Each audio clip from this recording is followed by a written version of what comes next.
Morning বন্ধুরা, কেমন আছো তোমরা? সবাই নিশ্চয়ই ভালো আছো, আমিও ভালো আছি। আর আজকে হলো বুধবার।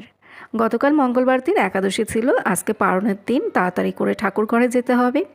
একাদশীর দিন বা একাদশীর পরের দিন খুব তাড়াতাড়ি করেই আমি ঠাকুর ঘরে চলে যাই। সেদিন আমি এক্সট্রা কাজকর্ম সেরকম কিছুই রাখি না। এই দুদিন ডেইলি রুটিনের কাজকর্ম সেরে তাড়াতাড়ি করে ঠাকুর ঘরে যাওয়ার চেষ্টা করি। পারণের তো একটা সময় থাকে, ওই নির্দিষ্ট সময়ের মধ্যে পারণ করতে হয়। সেই কারণে তাড়াতাড়ি করে পুজো দিয়ে ওই প্রসাদটা মুখে দিই। অনেক সময় পারণের সময় না খুব তাড়াতাড়ি ভোরবেলাতে থাকে, সেই সময় পুরীর প্রসাদ খেয়ে পারণ করি। পুরী থেকে ওই চাল প্রসাদটা আনা হয়েছে, তো সেটা খেয়েই পারণ করে থাকি। এখন ঠাকুরের বাসনটা আগে মাজবো, তারপরে নিরামিষের বাসন মাজবো। কালকে একাদশীর জন্য ডালিয়ার খিচুড়ি করেছিলাম নিরামিষের বাসনে, তো সেই বাসনগুলো এখন সব মাজতে হবে। আগে ঠাকুরের বাসনটা মেজে রাখি, পরে নিরামিষের বাসনগুলো মাজবো, কারণ নিরামিষের বাসনগুলো না একটু ভিজিয়ে রাখতে হবে। রাতের বেলা আমি এগুলো ভিজিয়ে রাখিনি। ঠাকুরের বাসনটা মেজে ঘরে রেখে আসবো, আর এদিকে নিরামিষের বাসনগুলো ভিজিয়ে রেখে আমি উঠানটা ঝাড় দিয়ে আসবো। আরও দু একটা সকালের কাজকর্ম আছে, সেগুলো করে তারপরে আমি লাস্টে নিরামিষের বাসন ধুয়ে স্নান করে নেব। সংসারের কাজগুলি যদি দিনের শুরুতেই একটু একটু করে গুছিয়ে করা যায়, তাহলে কিন্তু পরে আর অসুবিধা হয় না। পরে তারপরে রিল্যাক্সভাবে কাজ করা যায়। আমি তো সবসময় সকালের দিকে একটু চাপটা বেশি নিই, যার জন্য ওবেলার দিকে আমার সেরকম একটা অসুবিধা হয় না। আমি মনে করি কাজ যখন আমাকেই করতে হবে, তাহলে সেই কাজ মাথার উপরে নিয়ে বসে থেকে লাভ কী? সকাল থেকে একটু একটু করে কাজ সেরে রাখলে নিজেরই লাভ হয়। আমি যখন ঝাড় দিচ্ছিলাম সেই সময় দেখলাম আমার বড় ভাসুর মর্নিং ওয়াক করে তার বাড়ির দিকে যাচ্ছে। তার সাথে আমার দেখা হয়ে গেল। ও যে দেখো, আমি ঝাঁটা নিয়ে সামনের দিকে এগিয়ে যাব। তো ওই সময় আমি ভিডিওটা বন্ধ করে দিয়েছিলাম। ভিডিওটা বন্ধ করে দিয়ে তার সাথে কথা বলছিলাম। ওনার সাথে কথা বলার পর আবার আমার হাজব্যান্ড ফোন করলো। আমার হাজব্যান্ড এই তো 2 দিন আগে ব্যাংককে গেল, তো ও দেখি সকালবেলা ফোন করেছে। তাই আমি মনে মনে ভাবছি, 2 ভাইয়ের কী টান। একজনের সাথে কথা বললাম, আবার সাথে সাথে দেখি আরেকজন ফোন করেছে। স্নান করে ঠাকুর ঘরে চলে আসলাম। এখন ঠাকুর ঘর মুছতে হবে, তারপরে পুজো দিতে হবে। ঠাকুর ঘরের ভিডিওটা তোমাদের সাথে আর শেয়ার করিনি। আজকে ঠাকুরের কাছে চিরা ভোগ দিয়েছিলাম, সেটা দিয়ে আমি শর্ট ভিডিও করেছি। যাই হোক, আমার রাধা মাধবের পুজোটা হয়ে গেল। তাকে আমি স্নান করিয়ে তারপরে খাইয়ে দাইয়ে সাজিয়ে গুজিয়ে বসিয়ে রেখে এসেছি। ও না না, আমার রাধা মাধব তো বসে থাকে না, আমার রাধা মাধব তো দাঁড়িয়ে থাকে। গোপাল সোনা বসে থাকে, কিন্তু রাধা মাধব দাঁড়িয়ে থাকে। সকালবেলা ঘুম থেকে উঠে ঠাকুর পুজোটা যতক্ষণ না অবধি আমি দিতে না পারি, ততক্ষণ আমার মাথার মধ্যে যে কী চিন্তা ঘুরতে থাকে, এই কথা তো তোমাদেরকে আমি 1000 দিন বলেছি। কি করব বলো, প্রতিদিন সকালে তো আমার এই ফিলিংসটাই আগে আসে। আমাকে আগে ঠাকুর পুজো দিতে হবে, গোপাল সোনাকে আগে খাওয়াতে হবে। ঠাকুর কতক্ষণ না খেয়ে থাকবে? সারা রাত তো না খেয়েছিল, তার তো খিদে পায়। ওই জন্য যতক্ষণ না অবধি আমি ঠাকুরকে না খাওয়াতে পারি, ততক্ষণ যেন আমি কিছুতেই শান্তি পাই না। অর্জুনের টিফিনের জন্য পাস্তা বানালাম। এই দেখো পাস্তা, আর শর্ট ব্রেকের জন্য কেক। অর্জুনকে ঘুম থেকে তুলে দাঁত ব্রাশ করিয়ে এখন ওকে একটুখানি পাস্তা খাইয়ে দিচ্ছি, অল্প একটুই খাইয়ে দেবো। ও স্কুলে যাওয়ার সময় সেরকম কিছু একটা খেতে চায় না তো, আর প্রচণ্ড বিরক্ত করছে 2 দিন ধরে। ঘুম থেকে তাড়াতাড়ি ডেকে দিচ্ছি ওই জন্য। দিদিভাইকে যত পারিস খাটিয়ে নে। হ্যাঁ, হাঁটবে না। ঘুম থেকে উঠলে পর ওর হাঁটতে ইচ্ছে করে না, ওর খেতে ইচ্ছে করে না। ও তখন একটা ওই কি যেন গুদুর টাইপের হয়ে যায়। নড়বে না, চড়বে না, মা শীত লাগে শীত লাগে। বাকিরা সবাই খেটে মরো, ও আরামসে থাকবে। ওটাই পরবে, কালো প্যান্টই পরবে। কেন? হ্যাঁ, আজকে কালো। ও বললো, আমি ওকে জিজ্ঞেস করলাম। অর্জুনকে স্কুলের জন্য রেডি করিয়ে দিলাম, আর আমিও দেখো রেডি হয়ে নিলাম। অর্জুনকে নিয়ে এখন বের হব তো, ওই জন্য। তো দেখলাম হাতে এখনও 10-15 মিনিট সময় আছে। ভাবলাম এই ফাঁকে আমি উপরের ঘর দুটো গুছিয়ে রাখি। আমরা যে ঘরে ঘুমাই সেই ঘরটাও গুছিয়ে রাখবো, আর এই ঘরটাও গুছিয়ে রাখবো। এই ঘরে কৃপা সারাদিন থাকে, ও এখানেই লেখাপড়া করছে বর্তমানে এখন। আর আমরা ওই বড় ঘরটাতে ঘুমাই, তো সেই ঘরের বিছানাও তোলা হয়ে গেছে। অর্জুনকে বলেছে তুই ওই পাশ থেকে অটো দেওয়া, আমি এই পাশ দিয়ে উঠি। এবার বলে, হ্যাঁ তুমি নিজের ছেলেকে তো খারাপ সাইডটাই দেবে।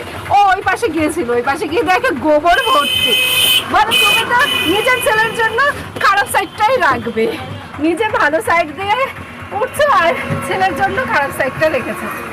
আসলে ওকে আমি মাঝখানে রাখবো, সেই জন্যই আমি এই পাশটা দিয়ে উঠতে চেয়েছি। এই পাশে আমি বসবো, ও মাঝখানে থাকবে। অর্জুনকে স্কুলে দিয়ে বাড়িতে আসলাম। আজকে কত দেরি হয়ে গেল, মানে আমি দেরি করে বাড়িতে এসেছি, 11টার সময় বাড়িতে এসেছি। দেখো ঘড়িতে এখন 11টা বাজে, দেখতে পাচ্ছ? আমি বাড়ি থেকে বের হয়েছি 9টা 15-র সময়, আর এই আসলাম এই এখন।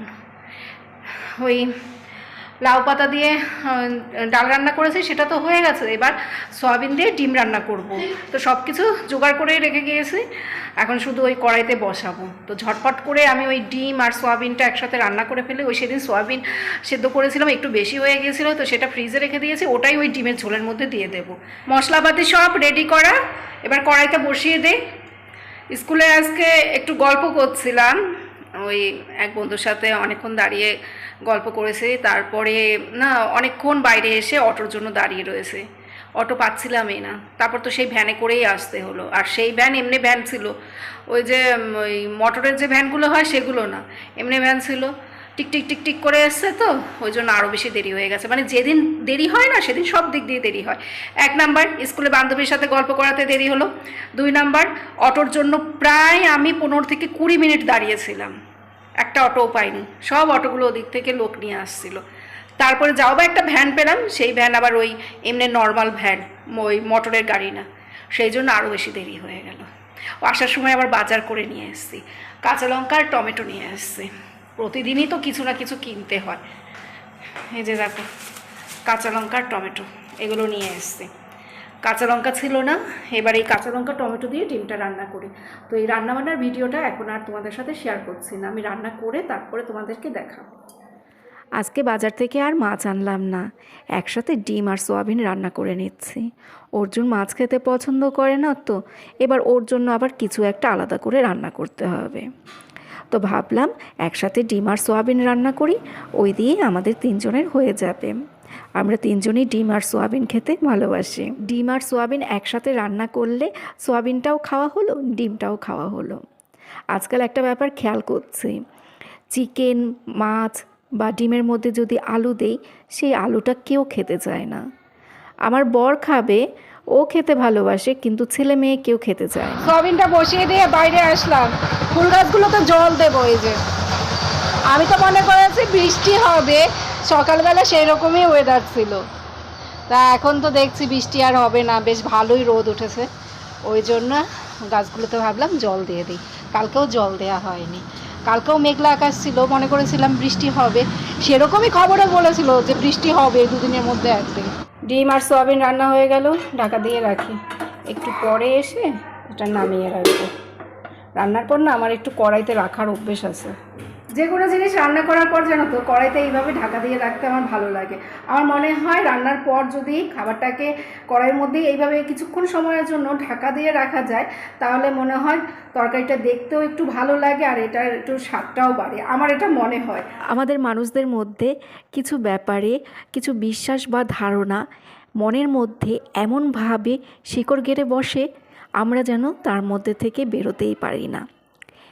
এই ধারণা, আমি যেরকম রান্না করার পরে খাবারটা কড়াইয়ের মধ্যে ঢাকা দিয়ে রাখতে পছন্দ করি, আমার মনে হয় রান্না করার পর খাবারটা যদি কিছুক্ষণ সময়ের জন্য কড়াইয়ের মধ্যে থাকে, তাহলে সেটা দেখতেও ভালো লাগে আর এটার স্বাদও বেড়ে যায়।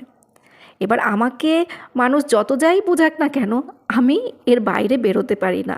আমার মনের মধ্যে এই বিশ্বাসটাই শিকড় গেড়ে বসে রয়েছে।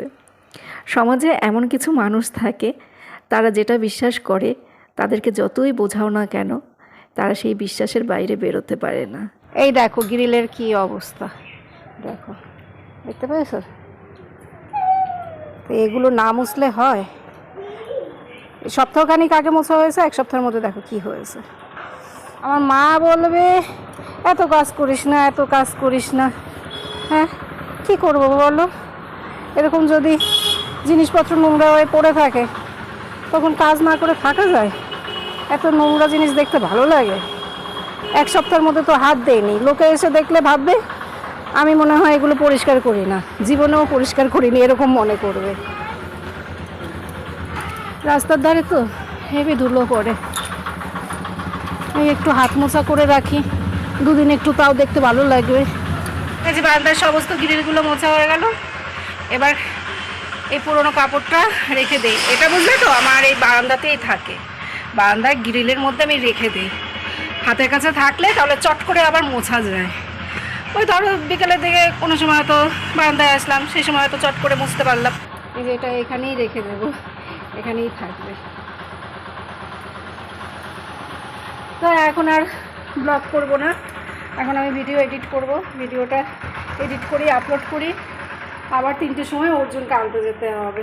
4টার বেশি বাজে, এখন 4:30 মনে হয় বাজে। অর্জুনকে স্কুল থেকে নিয়ে আসলাম, আর অর্জুন আজকে বিরিয়ানি খাবে। এই দেখো বিরিয়ানি দোকানের সামনে দাঁড়িয়ে পড়েছে, বুঝেছো? অর্জুন এখন বিরিয়ানিটা নিয়ে বাড়িতে গিয়ে আবার কথা বলছি। হ্যাঁ, 8 টাকার যে চিকেন বিরিয়ানিটা, ওটার মধ্যে কি ডিম থাকে নাকি? হ্যাঁ, ডিম থাকে বড় বক্সে, বেশি আপনার রাইসটা বেশি যাবে।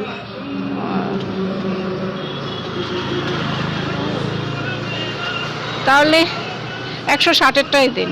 চিকেনে 1 পিসই থাকে না, 2 পিস। তাহলে 160-এরটা দিন। 160 টাকার বিরিয়ানিটা নিয়ে আসলাম। 120 টাকায় নাকি 1 পিস মাংস দেয়, 160-এ নাকি 2 পিস দেয়। রাইসও একটু বেশি দেয়। দেখি কীরকম কী দিল। 2 ভাই বোন খাবে তো, সেই জন্য 160-এরটাই নিলাম।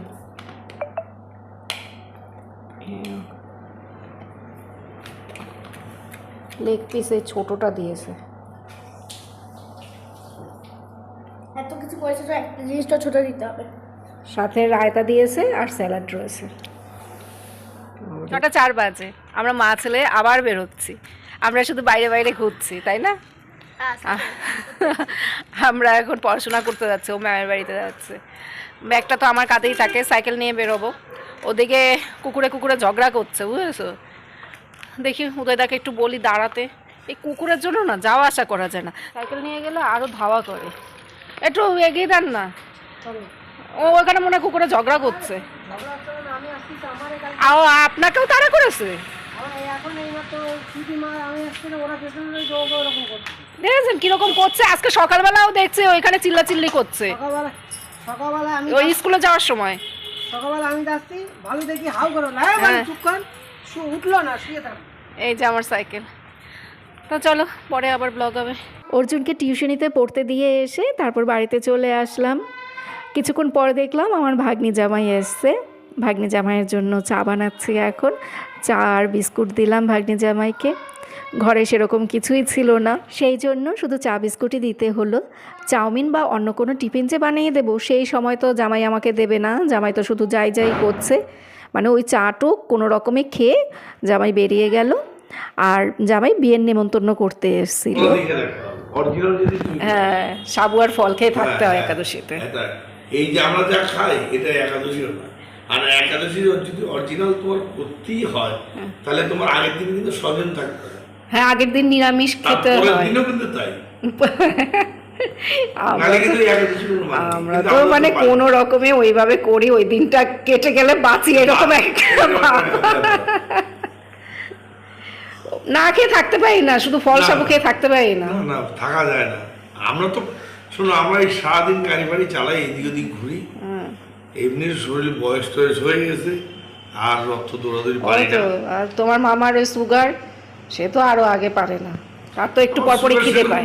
আর আমি অতটা সুগারের 8:36 বাজে অর্জুনের মায়ের বাড়িতে আসলাম। এই যে সাইকেল নিয়েই আসলাম।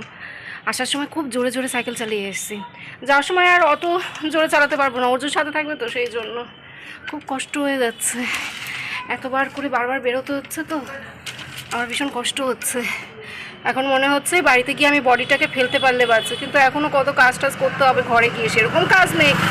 কিন্তু টুকটাক তো ওই রান্নাঘর গুছিয়ে রাখতে হবে, বিছানা করতে হবে, ওদেরকে খেতে দিতে হবে। অর্জুনকে নিয়ে বাড়িতে চলে আসলাম, তারপরে রান্নাঘরে টুকটাক কাজকর্ম করে ওদেরকে খেতে দিলাম।